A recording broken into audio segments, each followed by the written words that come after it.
Oh, my lord, you wouldn't believe it. Oh, yes, I would. I would suck his dick.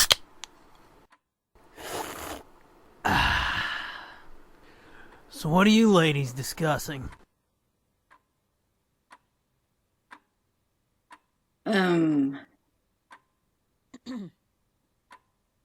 Books?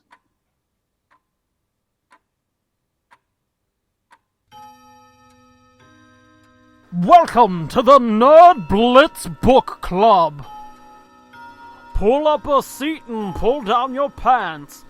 Listen to us read and go on rants.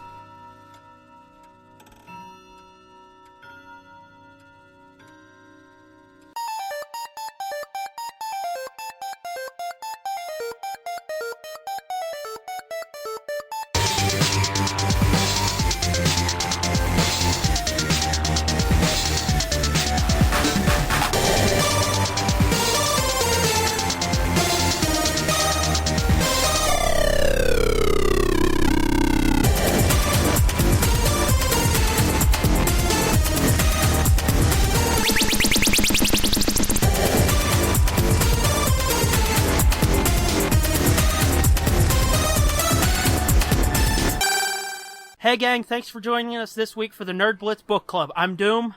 And I'm Fitz. It sounded like you said I'm Tits. I am Tits, but I'm also Fitz. Both of these things are true. Yep. And we're back with Star Wars Dark Disciple by Christie Golden, chapters 14 and 15, right? That is correct, sir. Okay. Whew. And this week there's not a fucking shit ton going on, but No, they're pretty short chapters. A lot of the things we were waiting for are starting to happen. Last week, shit. Last week we had the confession of Voss that he's a Jedi, or yes, maybe 2 weeks ago. This week the other shoe drops. You know, you can cue that Barry White. Yeah, no shit. Let me see. No, it was last week when he confessed. Yeah. So yeah. And then all of a sudden it's Yep. If you don't know what that means, that's hardcore fucking. Is that what it sounds like when you do it? I don't remember. Now this is the part where you make me feel better and say neither do I. We'll just go with that. So yeah, the pasty banshee she-witch knows that he's a Jedi, and now they doing some hardcore humping. Yeah, they're like in love and shit. Mm-hmm. He's bringing her flowers and chocolates and giving her foot rubs, and she's ignoring him. And oh wait, sorry, I'm having flashbacks again. I guess let's get into it, huh? Starts out with him realizing how many, fuck, I don't know how to say it. How much he's missed by being a Jedi? Oh, yeah. It starts out with how Asajj is awakening all these things in him that he could never have before. Mostly like the fucking, I guess. But yeah, there's been an awakening, all right. But yeah, but like, you know, the love and the attachment and the physical part of it and everything is foreign. Yeah, and like he's like, this I've been missing out on this the whole time. This is fucking crazy. What's so bad about this? Yeah. Which, as we'll see, I don't know if it's because he's fucking getting balls deep, but we're gonna see it's getting bad. We're kind of getting flashbacks of all the shit that's happened so far here, because he's kind of talking about how he's grown used to being unorthodox and maverick for actually enjoying his Force abilities, and Ventress is kind of pushing him more to enjoy those abilities. And then, like I said, they're flashing back to the chase with the fucking four-armed dude. Yeah, their first bounty chase together. You could tell things are going to start getting dangerous, because he's even saying, you know, in his thoughts that, like, you know, he's enjoying these new feelings and then giving them full reign, these things that he's repressed for so long. Yeah. So you know his passion and his emotions are starting to get not as well in check or as well balanced. I was gonna say twisted, but yeah, that works too. Yeah. I'm trying to, again, glance real quick and read this, because it's here Ventress is starting to put him through the dark side training, I think. Right. Because let's see, did they land on the planet yet? Yeah, they're on the planet. Yeah, they're on, and she's starting to build up his strength and agility and get him comfortable with killing for food and whatnot, and build his endurance. It feels a lot like, well, without like the killing for food, but feels a lot like Luke's training on Dagobah. It's mostly like a fucking Rocky montage of running and climbing and, you know, and it's that funny kind of you shit. say that. It's funny you say that because later in this chapter, when she's talking about, you know, that's her village and shit, and the way she talks about her village in the cave, it sounds like the cave on Dagobah, doesn't it? Yeah, that's what I thought too. Because I was just reading this and I'm waiting for her to be like, you know, only what you take with you. Because he basically asked, like, what's that, what's in there? And I'm waiting for her to be like, only what you take with you, son. Right, but she says it's her village. I was like, okay, well, fine, if you want to be like that. Yeah, she calls it a cave. Yeah. But I watched that episode of the Clone Wars, the Night Sisters episode, where she goes back and becomes a Night Sister again. Yeah. And they show all of this stuff, all of this scenery that's being described in this book. Even like that, the mountain with the face carved into it. And, you know, they show her go into that quote unquote cave. And it's not a fucking cave. Like it's a city. It's like city. It's a city carved inside of a mountain. That's what I was going to say. It seems like, you know, it didn't look like a cave at all. Yeah. Like, it seems like, you know, those houses that were carved into the side of that hill in, what was it, New Mexico or Arizona by those ancient peoples? Oh, yeah, like the Anasazi. Yeah. It seems sort of like that, but inside of the mountain completely, not just into the side. Yeah, pretty much. And I don't even think I realized it was inside of a mountain the first time I saw it on the show. Yeah, because like, I don't think I even knew it. I don't think I even realized it until I read this book. I thought it was just, you know. Just outside in a village. Right. And with the way that planet is, it's kind of hard to tell. Yeah, because it's so dark and moody and murky. Everything's red, so. That was one thing about those episodes is everything is really dark. Like you can't. Yeah. You know, the character models aren't that dark, but like the backgrounds and stuff are real dark. Mm-hmm.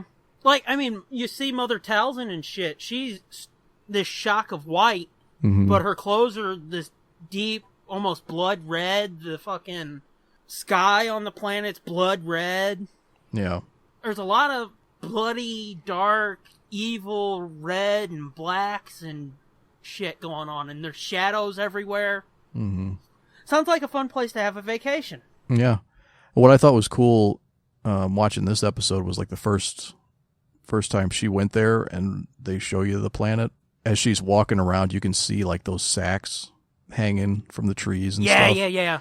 And, you know, like the first time I saw it, it just looked like decoration, like ornaments or something. Yeah. And it's not until, you know, the next season or later in the season when they have that battle with Dooku that is when you find out that there's dead Night Sisters inside of there. Yeah. And in here, she talks about why they did that, so that their sisters are never, you know, dead and gone. They're always right there with them. Yeah, and they're hanging above the ground so that they're between the sky and the earth, or between the sky and the ground. So they're not, like, rotting away and truly dead and gone, or, well, gone. You can, you know, walk by and see a sister's basically cocoon hanging from a tree. Yeah. Which, I mean, that's fucked up in and of itself, because, I mean, like, there's places in the world where, like, they bury above ground, like, down in Louisiana and shit, because the ground's too marshy. But this is a whole nother level. But I guess that's what happens when you're fucking Sith witches or Force witches. You're a little cuckoo. Well, I mean, I was trying to be nice. But it's true. It's true. But yeah, she's putting him through the paces of this training, and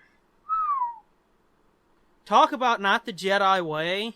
It's going to be really fucked up to see how, not just in the immediate chapters after, but how this training, and I say that in quotes, affects him, because she's trying to force him to kill so he gets okay with it, Mm-hmm. and break him away from that Jedi way of training, like, you don't kill jack shit no matter what. Right. You have to get away from compassion and empathy, and you have to be totally fine with killing innocent things in cold blood. And not just for, like, food and shit. Just for because, fun. for sport. Yeah, just to enjoy it, just to feel that rush of power. Mm-hmm. So, yeah, she spends a lot of time fucking walking him through that. Which, Right. again, this chapter right here, it's not all that fucking meaty. Honestly, it's 1, 2, 3, 4, 5, 6, 7 pages of mostly montage. Mm-hmm. And there's some moments where, like, they're walking through and she points out her village, and then there's another part here where they're talking about weaponry and shit before or after she goes out for a hunt to get their food, I think. Mm-hmm. And going back to what we were talking about killing, she asks him if he remembers their first day there, and right here he says, "I'll never forget it," and reaches out to touch her cheek. That right there means they was fucking that night too. Which I'm gonna mention this again later, or probably in a future episode. But that's something I wanted to talk about. There's a lot of fucking explicit sexiness in this. Yeah. And it's not like I'm prude or anything, but this was a kid's show after all, and this shit is pretty overt. It's not like, it could zip over a kid's head. So I'm wondering how much was in the script and how much was Christie Golden saying, "Oh, it's not a TV show anymore"? I'm sure a lot of it was embellished for the book. Or, not necessarily embellished, but it's more... Brought to the forefront? Well, no, but because they have to describe what's going on, it probably it seems more explicit than it really is. And it might just be because I've got such a fucked up imagination. I'm seeing For sure. I was seeing all kinds of crazy shit like that I know was not in this book. I know. It seems like he's, rubbing her cheek, he's popping a tent, rubbing her cheek and shit, and she's flooding her britches. Yeah, well, there's a lot of touching and tender hand holding and face touching and stuff like that. And I know, and it wouldn't have in the show. I don't think it would have seemed as tawdry. Yeah, but it does. Like I said, since it's taking place completely in our own brains, the things are a little corrupted. You can just see him putting his hand down on her thigh, and and by the way, she summons his snake. Yeah, no shit. But I just want to be clear. What? You bitched at me last week for fucking, don't make Star Wars dirty. Fuck you. You were fucking making Scooby dirty, so turnabout's fair play. This is true. I feel so ashamed. And I mean, come on. Scooby's even more innocent. There's no sister kissing in that. That's true. I was going to say, what are you fucking pausing for? I was just double checking my brain. So yeah, I guess it is. It's just my fucked up brain, and I see fucking wood popping and panties flooding. 'Cause it seems really dirty. Well, I wouldn't. I guess I didn't go as far as you, but I think I told you once before. Very few people do. But yeah, they leave no doubt what's going on between these two. So I guess they made it more overt because I'm the type that if you're subtle, it will go right past me. Oh, because you want to talk about books, that whole Ron Hermione thing in the Harry Potter books, I never saw that coming. what? Like they started doing that shit in the movies, and it's like, wait, where is this coming from? And then all of a sudden in the books they're fucking, and it's like, wait, what? Well, I don't think they actually did in the book, did they? Well, I mean, they ended up married in the books. Well, yeah. But it didn't seem like overt until like 6 or 7, to me at least. They seem more like brother and sister to me. No, it seemed like more than that. It seemed more like they liked each other, but were like retarded about it. Yep, see, that just went right over my head. Yeah. Till all of a sudden they're trying to put it in. don't remember that part happening in the movies. Well, I mean, I'm talking about the books. I didn't see it coming until, like, the 6th book. Well, no, I mean the part where he's trying to put it in. I don't remember that happening. Well, I mean, it had to have happened. They had kids together. Well, yeah. Oh, they didn't have to show it. Oh, you mean you didn't see the part coming at the end where they all meet up when they're adults? No, any of it, of them getting together. I did not see it coming whatsoever. They started fucking doing it in the movies, like, in the 2nd movie, all of a sudden, she's running up, she shakes Harry's hand, but she's fucking hugging on Ron, trying to unbuckle his belt or something. And it's like, whoa, you're like 12 years old. Slow the fuck down. She's advanced, man. What can you say? I guess. That time petrified let her think. You gotta watch the mousy ones. I guess. The scholarly ones are the ones you gotta watch out for. Where can you find some of these chicks again? I don't know. You know, I used to get a lot of shit when I was little, because you know that all-girls Catholic school out there on Gravois? What is it, Koriezu? Okay. I used to get shit all the time when I was a kid, because I always said it was my dream to go to that school. Nobody ever understood it. So anywho, Star Wars. That went off on a tangent. Mm-hmm. Oh, hey.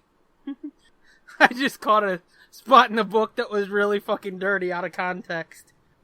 She's, again, teaching him how to be more ruthless and tap into that dark side shit. Yeah. And, the snake comes back. You remember that part? Yeah. All I seen was the creature's head throttling, and I saw, ah! Jesus. Yeah, anyway, the snake that she called out in the previous chapter and like force choked it to death. Here's his buddy. Yeah, here's his buddy. She makes Voss try to do the same thing. As part of his training, he needs to like control this snake and eventually force choke it, just like she did. And I thought it was interesting how he starts to do it and he's not smooth enough about it. Yeah. And it immediately knows that something's trying to choke it, and so it gets all agitated and strikes back at him. Because I guess you can't just full on Vader choke these things. You gotta like do it subtly and slowly. And before they know it, then they can't breathe. Or maybe not even that. You've just got to be a little bit more quicker about it, because he was kind of hesitating. Yeah, he definitely didn't want to do it. He was not okay with it. Which, again, he's a fucking master Jedi. Why would he? Right, but that's what she's trying to do, is break him down and get him away from that. And yeah, for a good reason, as it turns out, as we'll find out in a couple chapters from now, which I didn't see that part coming. Spoilers! Yeah, I'm just saying, like, just remember this part where she's trying to get him to control a creature and then kill it. Yeah. It might come back to fucking... Yeah, and I don't know why I didn't see that coming. Yeah. Well, see, there again, I'm more about the fucking... I've said this many times. For me, it's more about the journey than the destination. I don't start fucking trying to predict what's going to happen with shit. No, I don't try to, but usually it just happens. It just clicks, and I'm like, oh, this is where that's going. But I don't do that unless I'm like watching a mystery or something like Monk or Scooby-Doo or Psych. Then it's like, okay, I'm going to try to solve this before they do. Right. Anything else, I don't fucking try to predict it or let my mind go to predicting it. It's just like, let's see what happens. I know I'm weird. Leave me alone. So anyway, he charms this super venomous snake or whatever, and gets it wrapped around his arm and starts to force choke it, and it freaks out, and homeboy ends up getting bit. Yeah, I was gonna say bit the fuck out of him. Yeah, and apparently it's pretty painful. That's an understatement. Yeah, and he's like, are you gonna help me? And she just fucking... She's like, no, son, you just gotta ride this out. She said it won't kill you, but it's gonna fuck you up. So, like, she makes him ride the snake, dude. What? You never heard that? What did you say? I said she makes him ride the snake. Go on the journey. No, I don't think I've ever heard that. It's from an SNL sketch a long time ago. Oh. You say ride the snake, and I'm going back to them fucking. Yeah. That's also from a Doors song. Oh. Well, her exact quote isn't fucking, "Fuck you, ride the snake, dude." Well, yeah. Well, in the Doors song, it was kind of like "Ride the Snake" was kind of like a trip. Yeah. And which is what he does. Goes on a venom-induced acid trip. I've heard of like Puffin the Magic Dragon with the marijuana, but I haven't heard shit about riding snakes. Yeah. That's too fucky for me. So anywho, her exact quote when he's trying to get her to help him is, "The pain will let you access your rage. Accept it as punishment for your failure." Oh, that's right. She gets all pissy with him. I know, and it's like, what if you're wrong, bitch? I don't remember a scene where she got bit and somebody was like, "Hup, deal with it, fuckhead, you fucked up." Yeah, well, we didn't see her training at the hands of Dooku, really. I'm sure it wasn't pleasant. True, but, I mean, this seems more like... Well, I guess not, I don't know. And leave me alone! She knows it's not lethal. She says it's not lethal. Yeah, she says that, but how the fuck does she know? This is a Dathomir snake. Yeah. Did Mother Talzin let her get bit by a snake and be like, "Fucking deal with it, bitch"? Nah. Flip her off back into her cave? No, but she's probably knowledgeable enough about that planet to know. I don't know. Seems kind of cold. She says it has the venom's not lethal, but it has its uses. So I'm guessing somewhere in Night Sister lore, they culture, talk about it. yeah, they have rituals or something that probably uses it to send them on trips like this, to have these fucked up visions and dreams and shit. Yeah, I guess. All I'm saying is it seems really cold, man. Well, and I mean that's where it goes after. That's the end of chapter 14. Basically, is he passes out from the venom, and then 15 he has starts. A bad trip, yeah. Yeah, 15 starts with the bad trip that he's having while he's asleep, while he's passed out. Yeah, and I mean they don't really go in depth on what the trip was, you know? No, not really. It was more like just a bunch of nightmares. I would like to see what his nightmares are. Well, it says visions of shadows and slaughter and pain, both caused and received. So it sounds like a real dark side type journey.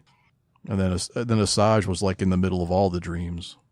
I just read these. You would think I would remember it. Yeah, well, I'm just looking at them right now. That's why I still remember. I know.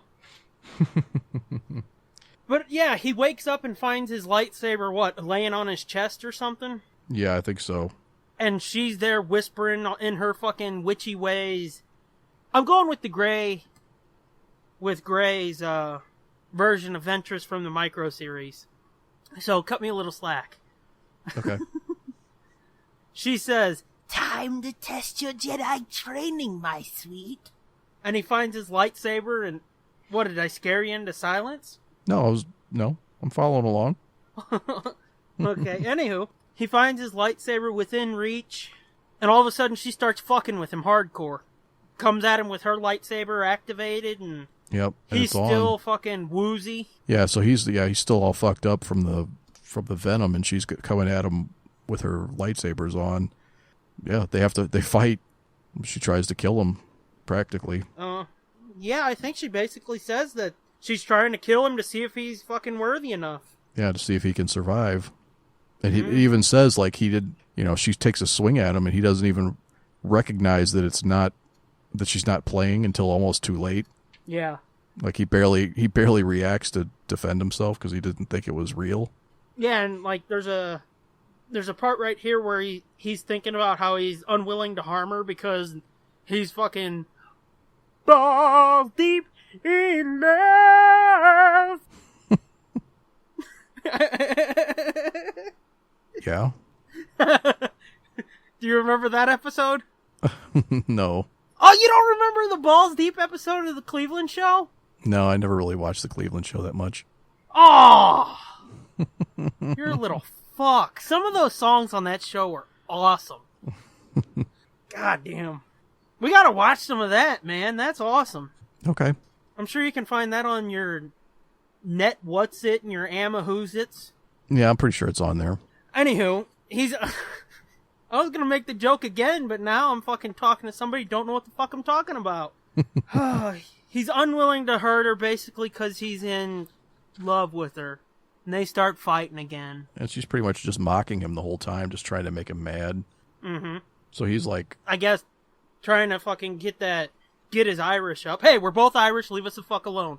Trying to get his Irish up so, he can tap into the hate and tap into the dark side. Mm-hmm. And then finally he does start getting pissed off. And it's like, once he starts fucking getting really pissed off, that's when she starts kind of letting up a little, right? Yeah, is she letting up, or is he just getting stronger and overpowering her, kind of? Well, that's what I mean, is like, he's starting to fucking step up to the challenge, and she's like, okay, we're done, is what it seemed like to me. Yeah, she's just trying to bring out his anger and show him how if he taps into that, how much stronger he could be. Yeah.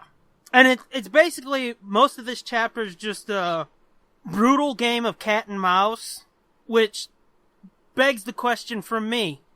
If he wasn't strong enough, even though they've fucking gone skin to skin, would she have actually killed him? I don't know, because she seems like she's pretty resigned to the fact that once this mission's over, they're done. Yeah. They'll go their separate ways. So, well, I mean, she even says later, several times, later. That she just tries to enjoy the time that they have right now because soon it will be over. Yeah, but you're jumping ahead. Shh. No, but I'm saying it in the context of would she have killed him? Probably. I don't think she's allowed herself yet to be that attached to him. I don't know. I think part of her is, but she's not fully. Her icy heart is not fully melted yet. I don't know, because the way, again, maybe it's just me, but the way they're fucking looking at each other and acting with each other, it seems like there's a chance that she would take him to the brink and be like, no, you need more training, but then there's always that chance where she'll just tell him, hey, you're weak, and slice his head off. Yeah. Yeah. Hard to tell, because, like, she knows she can't take down Dooku on her own, so she would have to train him, but, I mean, she's gonna have to fuck him up a little bit to try to drive her point home, Yeah, for sure. Like I said, most of the chapters just them cat and mouse back and forth, fighting, scrapping, whatever, and then she basically puts a stop to it and breaks down what she feels he has to do, which is this old fucking Night Sister ritual, isn't it? Yeah, so she finally tells him that he's ready now to go inside that her village where she said earlier that, you're not ready to go in because you might not come out. She takes him in there, and that's where she lays out the next test. The plan? Yeah, well, the next test, I guess his final test, probably. Yeah, it seems that way. So I guess we should say that, like, these chapters were short, but they're supposedly cover, like, weeks. So there's paragraphs. Yeah. There's paragraphs where they're just, they say this and that, but that, it contains, like, things like the weeks went by, or Yeah, these two chapters are real montagey. It's right. A lot of training and fucking hunting and... Right, so they've been doing this for a long time before they get to this point. Yeah. The way we're describing it, it sounds like, well, they just started and now they're done, but... It's kind of hard to fucking inject a sense of time when the chapters are this short. Mm-hmm. That's why I suggested earlier in the week, do you want to try doing 3 chapters for this week? Because, I mean, there is a lot in here, but not a lot happens. Right. It's a lot of, again, paragraphs of, basically, they trained for a long time. It all seems like it would have been, maybe 2 to 5 minutes on TV. Or it could have been even before the episode, like the... Last time on Star Wars! Right, the intro, where they show, like, what's been happening. Yeah. Like, that seems where they would have stuck a lot of this stuff. Then the episode itself would have probably started with this part right here, where she tells him, where she takes him into the village. That, or it would have started with the snake thing. Oh, yeah, it could be. And maybe showed you some of the shit that happened in his fucking trip. Yeah. Because, I think that, the more I think about it, that actually seems like the more logical place to start it. Because then you can do that trip, the acid trip, then you got the whole chase, and then you slow down after all of that by going into the, quote, cave. Right. And it even says here, like, he expected it to be some kind of primitive primitive thing, but when they walked in and it's all like this grand architecture and carved statues, and actually I was thinking it reminded me of It almost seems like a temple. it sounds like, well, I mean, I've seen it in the episode, but when I was reading the description, it sounded more like that fucking city in Indiana Jones and the Last Crusade, that famous city that's in the camp. Fuck, I can't think of the name of it now. The exterior of it is Petra. Yeah. That's But you know, once you go inside that temple, it's just like a small room, right? Yeah, there's nothing inside of it, really. Yeah, what they showed in Indiana Jones is Hollywood magic. Well, yeah, that's, yeah. I mean, like, literally, it's just a small little room because it was a temple, if I remember right. Because I've been watching a lot of shit on PBS about that in the last fucking 3 to 6 months, because they've been running that type of shit a lot. Yeah, and you know, there's this show called An Idiot Abroad. With the Ricky Carl. Gervais thing. Yeah, with Carl. Yeah. One of the episodes is he goes there, and oh, cool. there are people who live on the other side of that canyon. Oh, is there? In like caves that are carved in the fucking wall. Like there are people that like almost like hobos or something, but they just like go and they live there. So he goes. No shit. So he has to go and stay the night with. I think that's where it was at. Was Petra. That sounds like it'd be a real interesting watch. Did he ever go to like Egypt or anything? As we've previously discussed, like Sunday Jeff, I'm pretty obsessed with Egypt. Yeah, I can't remember if he went there, but he does go to India and gets extremely ill. Huh. And never mind. Yeah. Anyway, back to Star Wars. I just thought while we were talking about Petra, I would throw that in there because I thought that was interesting. Like, yeah, that's kind of fucked up. Well, I mean, just to stay on Petra for a second, if you don't mind. On PBS, there's this show called Time Scanners, where like they were trying to figure out how the fuck they did this, because the way it's carved looks really fucking hard, and on the walls of it, they can see this step design that they carved into the mountain to like carve part of the front of it, and then they carved the steps down, and then they carved some more of the front. And I think it was Petra. At one point, there was a ramp that went up to the doorway to it. But over time, the ramp just got buried. Oh. That's nothing to do with Star Wars, but I thought that was pretty interesting. Yeah. Yeah, I like all that shit. I was an archaeology major for a while.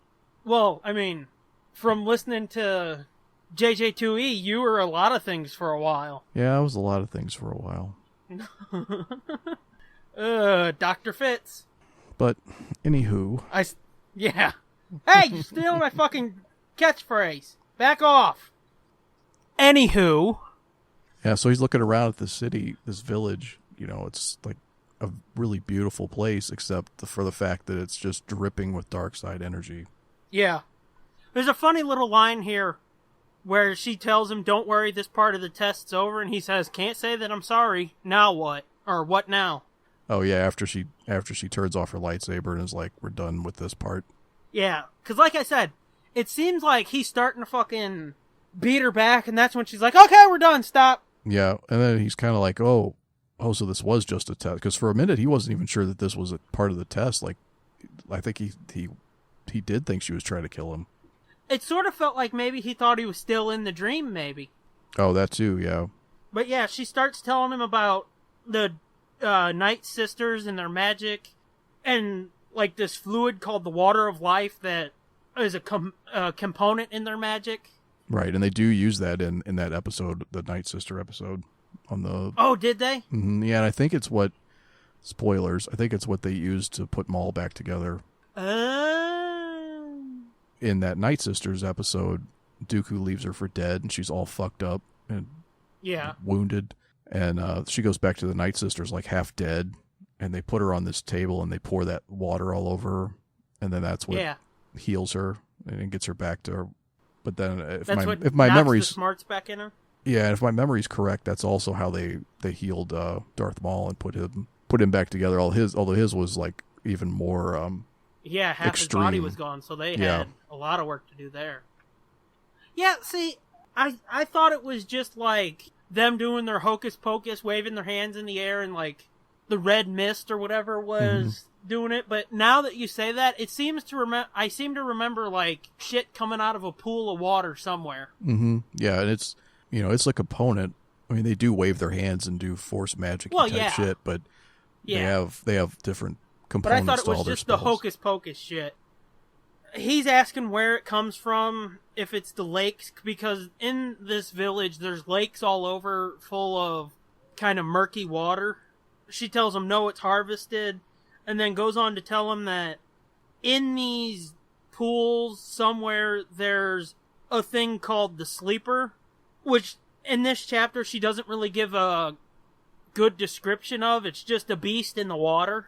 And it's like a Night Sister rite of passage that supposedly you have to summon this beast out of the water and control it with the dark side, powers, and then get it to like cut off a piece of its body or something, or they cut off a piece of its body, and that's where this water of life comes from, or this component for making the water of life comes from a piece of this thing's body. Yeah, they've got to force it to remove a part of its body, and they use that as an ingredient to boil with the water from the pool and other shit to make the water of life. Right, and this is like a Night Sister rite, and that's how you become. That's how you come of age, sister. You're a made man after that. Yeah. But it's a real ancient beast of some kind, and the stories go back to the earliest days of her sect of the Night Sisters. Because, like she says right here, the stories go back to the earliest days of my clan. Mm-hmm. So that's got me wondering, like, how many different groups of Night Sisters are on this planet?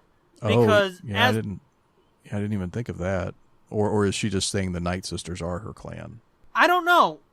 Because, see, last week I said that I'd started reading those Voss comics. I got into the second story in that, and Voss crash lands on Dathomir. He lands, like, right near an encampment. The witches grab him. He's made a slave, because on that version of Dathomir, all the men were slaves. Well, after the hard day of work, another group of Night Sisters comes and attacks. So I'm wondering if this version is like the EU Legends version, where all over the planet there's different sects of the Night Sisters, because, I mean, look at, like, where Savage and his friend came from. That was a village that they used for, like... For slaves, basically for slaves, and every once in a while they'd pick somebody out for whatever they needed. Right. Yeah, I was just going to say that. I wonder if it could be that they're not different clans of Night Sisters, but they're clans of female, that whatever they are. Yeah. Like different of those all over the place, but there's only one. Yeah, like different. Well, there's only clans of Sith witches. Well, not even of Sith witches, but of these. Yeah, and maybe they do practice some witchcraft. Well, I was going to say but there's only different clans one. of. Yeah. Yeah, like the Night Sisters are the major league. Yeah. Yeah. Like the Night Sisters are, the cream of the crop, but yeah, that's where you turn pro. Groups. Yeah. And there's different groups of, they're not called Night Sisters, but they're Sith witch types around the planet. Yeah. Because we only just saw this one stretch of the planet where Grievous comes in with the droids later in the series. He comes in with the droids and, wipes them all out. Spoilers! We just see that clan and then this group of dudes that they have in training for whatever they might need them for. So there's got to be more people on this planet. Yeah. And they just haven't really talked about it. Yeah, there must be, because there are no male Night Sisters. So how do they make more Night Sisters? Uh-huh. That's where Savage's clan and the males all live together. Well, see, in these comics, again, they use the men as slaves to, like, build shit for them and whatnot. Yeah, and then at night, they'll, like, come in, grab one, and use him for breeding. Mm-hmm. Yeah. So either they get more Night Sisters, or, say they get more... A male is born, they throw the male into the encampment with the other slaves, I guess. Yeah. So I could see that happening in this, too. Yeah, I think that's exactly how it works. I'd have to go back and watch the the Savage origin episode. My memory I is don't that really it is think similar they go to that. in depth on it. No, not terribly in depth, but it's all like implied. Yeah. Well, this doesn't imply it. They flat out fucking say it. And as I said earlier, that's what I need. If you want me to get something, just fucking say it. Don't be subtle. Tell me. So yeah. She tells him she's gonna have to, or he's gonna have to go down into the water, get the sleeper out, and control it. Yeah, he's going to basically have to perform this Night Sister ritual. Yeah, and basically do what she did to the snake, just to this huge fucking ancient monster creature. And he's ready to go. He wants to do it now. He thinks he can do it. But what he doesn't understand is you can't use light side force abilities to control this thing. It has to be the... Yeah, she's telling him that it must be... completely steeped in the dark side. Yeah, it must be the dark side that you use, or otherwise he won't obey you. Like you said, he's ready to fucking get it on. She's like, nah, I need to tell you more about this. Yeah, and she tells him, now you know I wanted you to build up your endurance. Your next exercise will require swimming and holding your breath. And that brings us to the end of chapter 15. Yeah, some night swimming. I wonder how many people will get that reference. I don't know. Hopefully a lot of people that listen to this. So yeah, that's the end of chapter 15 and sets up what, we're going to next. Which sounds like it's going to be huge, doesn't it? That's what she said. Fuck off. But yeah. Oh my god, stop saying that! God damn it, I forgot you were going to do that. I forgot too until I said fuck off and I was like, nope. It's not funny. And you're just sitting there like, this punishment does not fit the crime. It doesn't. It's cruel and unusual. Oh my god, then stop it! So yeah, what do you think of these two chapters? They're fine. Not much happening. I mean, it does set up the next two chapters. I'm not totally thrilled about the sleeper, that whole trope, Yeah. I'm not totally impressed with that. That seems kind of, I don't want to say lame, but kind of I guess this comes with, putting a few episodes in one book. But with these chapters, what I've started to notice, and again, I stand by what I said last time, this is really well written. It's quickly becoming one of my favorite books ever. But a lot of this book seems like, okay, now let's do this. Okay, that's done. Let's muddle around for a bit. Okay, now we gotta do this. Okay, that's done. Things do happen and end quickly. Yeah. There's not a ton of carryover. Yeah. It seems like maybe this should have been a couple books instead of just one. Because shit just happens too fast, and it's like, well, I want to know more about that, and it's like, too bad, we're on to the next thing that they've got to do that they'll resolve really quickly. Yeah. So, yeah. And then there's always the possibility that if she did go in depth, it would be like, move the fuck on, lady. Yeah, you got to have that balance. Because she'd have to fill in a lot of blanks. Yeah. But I mean, let's see, we're, 141 pages in now?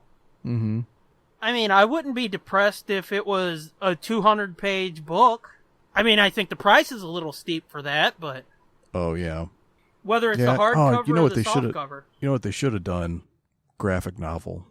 Yeah, that would have really fucking worked. Take each arc and make it a graphic novel. Yeah. Yeah, that would have been perfect. I didn't even fucking think about that. But they wanted something for their new canon, so... That's what I was gonna say. Then you wouldn't have this sweet fucking list in the front.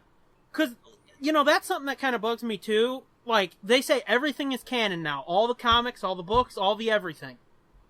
Yeah, here, that's not gonna stay true. I know. But it's like, right here it just says the Del Rey Star Wars timeline. It's like, if everything's canon, why don't you have a fucking list of everything in order where it's supposed to be? I mean, I know they didn't do that last time with the EU, but still, this is all canon now. That's what they keep fucking pushing. Everything is canon now. It's all connected, just like Marvel. It's all connected. Oh, you think they should have not just the Del Rey books, but all of the shit? All the comics? Yeah, and all fucking Shattered Empire, Kanan, Last Padawan. Put all of that shit in there in order where it's supposed to go, because I don't think there's an official list anywhere of what goes where when. Yeah. And they've got that list. The story group has to have that list because... Oh, I think again, StarWars.com probably has that list. Oh, does it? Probably. I would be surprised if they didn't. But well, this is, I guess we need... But this is we need just to look I mean, into that. Just like it says, this is the Del Rey Yeah, I know, but... timeline.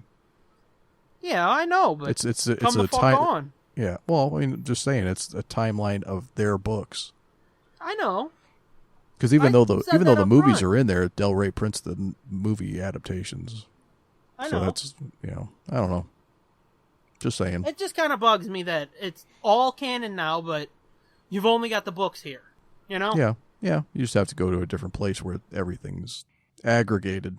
We'll have to check StarWars.com sometime to see if they do have Yeah. an official canon of everything. I'm almost positive that they have it. I hope so. Because as far as I know, there's only fan-created lists. Oh, really? Yeah. Well, Like, I think IGN has one, and then that maybe that's what I'm UK thinking site. of. There's a UK site, StarWarsBooks.co or something. .co.uk. I'm pretty sure they have one. Okay. Because that's the list I used to put my books, my EU books in order, because the list that was in the front of the EU books, it was totally fucking wrong. They had the Order 66 novel set before episode 3, and it happens, after episode 3, obviously. Obviously. Yeah, oh my god. Ah, you're so fucking mental. Stupid Star Wars people. Oh my god! Oh, God. I only do it because it makes me laugh, man. Well, how about thank yous? Do they make you laugh? No, but they're desperately needed. Again, for the theme song that we use for both this and the main pod, we've got to thank J Sarge at the J Sarge on Twitter. He's got his own podcast now called what? Jeff Knows Nothing? Yeah, Jeff with one F. Don't forget that. It's on SoundCloud. It's really good. I know. It's really good. It's really short, quick. Unlike this bullshit. Yeah, he doesn't really ramble. Well, he kind of does, but he does it quickly, so... Unlike this bullshit. Unlike this bullshit. I know it's on SoundCloud because that's how I listen to it. Yeah, I think I'm sure it's on iTunes. I don't think so. I think I saw him say fuck iTunes. Well, okay, well then. That's not our stance, but if that's the way he feels, good for Yeah. him. I don't think More power to I don't him. think it is. I could be wrong. Maybe just not there yet, but it's definitely on SoundCloud. And then I think you can find it through his site, which I think is Jeff, again with one F, knowsnothing.blogspot.com. So yeah, check that out. Then we've got at Sherry Says on Twitter. Sherry, she's the amazing fucking artist that did our logo. Mm-hmm. Now available on merchandise at redbubble.com. Yes, indeedy-doo-dah-day. Just go there and search Nerd Blitz for some pretty awesome looking shit designed by her. And she's got a YouTube channel, which I think is youtube.com/user/Sherry Archinoff. I should have that link right here, but I forgot. And then we have the two ladies who do the intro you hear every week at the top of the show, at Batcat37 and at... 3 ladies, but we're only going to thank 2 of them. Fuck you. At Batcat37 and at TESD Groupie. Yay. We need to plug this more often.